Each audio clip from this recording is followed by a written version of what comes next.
ভুলে গেছেন ওই মহান প্রতিপালকের শুকরিয়া আদায় করার কথা, যিনি আমাদেরকে এত সুন্দর করে সৃষ্টি করেছেন, যিনি আমাদেরকে দিয়েছেন এত সুন্দর একটি জীবন, যিনি আমাদেরকে দিয়েছেন অসংখ্য নেয়ামত। ক্ষুধা পেলে যিনি আমাদের অন্ন যোগান, তৃষ্ণা পেলে যিনি আমাদের তৃষ্ণা মেটান, যিনি আমাদেরকে প্রতিদিন প্রতিক্ষণে এত এত বিপদ বালা মুসিবত থেকে রক্ষা করেন, যিনি আমাদেরকে এত ভালোবাসেন, এত এত নেয়ামত দেন।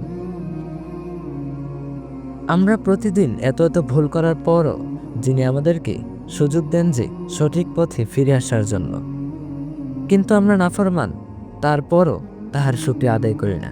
কিন্তু যদি আমরা শুকরিয়া আদায় করি, আল্লাহ রব্বুল আলামিন যে কত খুশি হন।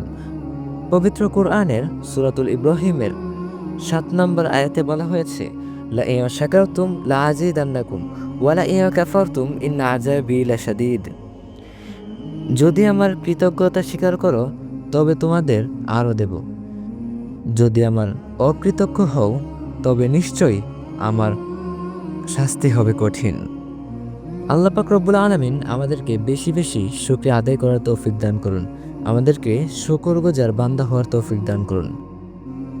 নিয়মিত আমাদের সুন্দর সুন্দর ইসলামিক গল্প ও শিক্ষণীয় ইসলামিক ভিডিওগুলো পেতে আমাদের চ্যানেলটি সাবস্ক্রাইব করুন এবং আমাদের পাশে থাকুন। আসসালামু আলাইকুম ওয়া রাহমাতুল্লাহি ওয়া বারাকাতুহু।